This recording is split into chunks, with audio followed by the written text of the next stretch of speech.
आज Doubtnut app download करें। Doubtnut पर अपने सभी गणित, रसायन विज्ञान, भौतिक विज्ञान और जीव विज्ञान के डाउट्स का करो सफाया। बस प्रश्न की फोटो खींचो, एक ही प्रश्न को क्रॉप करो और तुरंत वीडियो सोल्यूशन पाओ।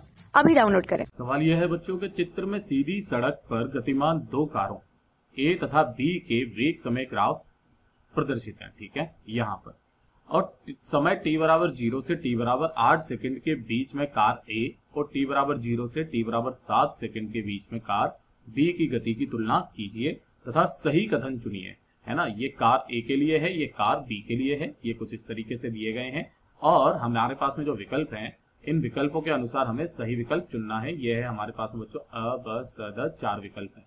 अच्छा, इनमें से पूछा क्या क्या गया? एक तो कार ए के द्वारा तय की गई दूरियों के बारे में पूछा है, दूसरे में भी दूरियों के बारे में पूछा है, तीसरे में भी दूरियों के बारे में पूछा है और औसत चाल के बारे में पूछा है। तो ध्यान से देखिए बच्चों, दोनों के लिए हम लोग क्या निकाल लेते हैं बच्चों? दूरियां। है ना, तो कार ए के द्वारा तय दूरी, है ना, तो हम लोग सबसे पहले लिखेंगे कार ए के लिए हम लोग क्या निकाल रहे हैं बच्चों? दूरी निकाल रहे हैं। ठीक है, तो यहां से ध्यान से देखिए बच्चों, जो दूरी होती है हमारे पास वो सीधी सरल रेखा में जा रहा है। वैसे तो वेग समय जो ग्राफ है वो हमेशा विस्थापन देता है ना। कैसे? ये जो एरिया अंडर द ग्राफ जो आता है ना, ये वाला जो हो गया, ये और ये विस्थापन देता है। लेकिन अगर वो सीधी सरल रेखा में चल रहा है तो मतलब यही क्या है बच्चों? दूरी के बराबर है। तो यहाँ पर ये कुछ इस तरीके से हमारे पास में क्या है बच्चों? ये इसका क्षेत्रफल जो होगा वही क्या देगा बच्चों? हमें तय दूरी देगा। तब ध्यान से देखिए बच्चों, इसका क्षेत्रफल निकालते हैं दोनों का। अब इसको समझाने के लिए मैंने यहाँ पर जो है थोड़ा सा छायांकित किया था। अब इसका क्षेत्रफल निकालें तो ग्राफ के द्वारा घेरा गया क्षेत्रफल ही क्या होता है बच्चों? दूरी होता है। तो दूरी बराबर कितना हो जाएगा इसके लिए? एक तो इसका क्षेत्रफल आ जाएगा, है ना, क्योंकि ये आसानी रहेगी। और एक जो क्षेत्रफल लेंगे हम लोग, जैसे कि एक तो ये वाला ले लिया, मैं इसको थोड़ा सा अच्छे से बना देता हूं ताकि आपको समझने में आ जाए। एक तो क्षेत्रफल आ जाएगा ये वाला, यहां से ये वाला, है ना, और इसके अंदर प्लस कर देंगे कौन सा वाला? ये जो इसके आगे जो त्रिभुज आ रहा है ये वाला। ठीक है, इन दोनों को अगर आप प्लस कर दोगे तो पूरा का पूरा हमारे पास में क्या आ जाएगा? इसके द्वारा तय दूरी। तो ध्यान से देखिए, पहली तो जो है वो ये है, दूसरा जो है वो ये है। तो पहले के लिए पहला क्या है? एक आयत है ना, तो तय दूरी जो हो जाएगी आयत। आयत के लिए कैसे करके लिखते हैं? लंबाई इंटू चौड़ाई। यहाँ पर t बराबर 0 था, यहाँ t बराबर 2 था। तो देखिए ध्यान से बच्चों, ये कितना हो जाएगा? ऊपर कहां तक जा रहा है? 10 तक। तो ये 10 इंटू ये आगे कहां तक जा रहा है? 2 तक, है ना, तो ये 2। और फिर प्लस करूंगा इसके अंदर ये वाला त्रिभुज का, तो इसका कितना हो जाएगा? 1/2 इंटू आधार इंटू ऊंचाई। तो 1/2 इंटू आधार कितना है? 2 से 8 तक जा रहा है, यानी कि 8 माइनस 2, ये कितना हो जाएगा? 6 हो जाएगा। इंटू ऊंचाई कितनी है इसकी भी? वो भी 10 है। तो इसके द्वारा तय की गई दूरी जो हम लोग निकालते हैं, तो ये तो हो गया मेरे पास में 20 प्लस यहां से ये 3 बार जाएगा तो यानी कि ये 30।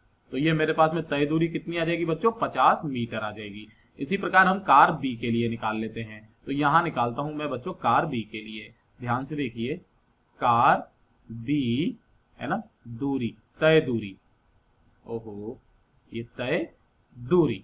ठीक है, चलिए तो इसके लिए निकालें तो ये मेरे पास में कितना आ जाएगा? देखिए, सबसे पहले इसके लिए ये पहला वाला, तो ये वाला आयताकार टुकड़ा जिसकी लंबाई कितनी? ये यहां से t बराबर 0 से t बराबर 3 पर है, यानी कि 3 इंटू 10। तो यहां पर हम लोग कर देंगे 3 इंटू 10 प्लस, और जो दूसरा जो है बच्चों ये है हमारे पास में त्रिभुज, यानी कि 1/2 इंटू आधार इंटू ऊंचाई। ऊंचाई तो इसकी भी 10 ही है, लेकिन ये कितना हो गया बच्चों? इसका ये हो गया 7 माइनस 3 यानी कि 4, यानी कि 10 इंटू 4, 10 इंटू 4।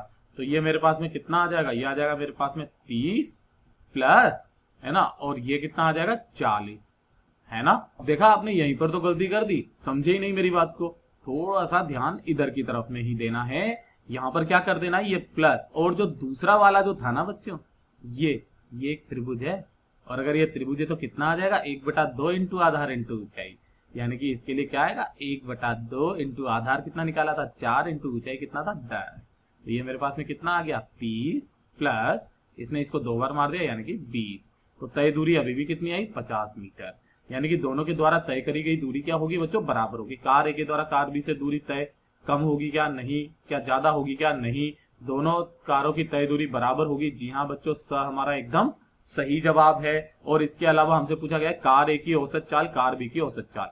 तो कार ए की औसत चाल निकालते हैं। तो औसत चाल क्या होती है बच्चों हमारे पास में? औसत चाल वो होती है बच्चों हमारे पास में कुल दूरी बटे कुल समय। कुल दूरी बटे कुल समय, है ना। तो जो हमारे पास में औसत चाल आ जाएगी v एवरेज जो आ जाएगी वो बराबर कितनी आ जाएगी, a के लिए, ये मैं किसके लिए निकाल रहा हूं, a के लिए, ठीक है। तो कुल दूरी कितनी चली उसमें 50, कुल समय कितना लिया हमने 8, तो ये तो 50/8 आया, जो कि हमारा कितना आ जाएगा 8 पंजो 40, 8 पंजो 40, 8 छिंग 48, 6.2 बचे 0, 8 दूनी 16, है ना। और ये करीब करीब इतना मीटर पर सेकेंड, है ना। और हमारे पास में v एवरेज निकाल देंगे हम लोग किसके लिए बच्चों, b के लिए, है ना। ये b के लिए तो कुल दूरी कितनी है, वही 50 बटे, और इसने समय कितना लिया 7 सेकेंड, है ना।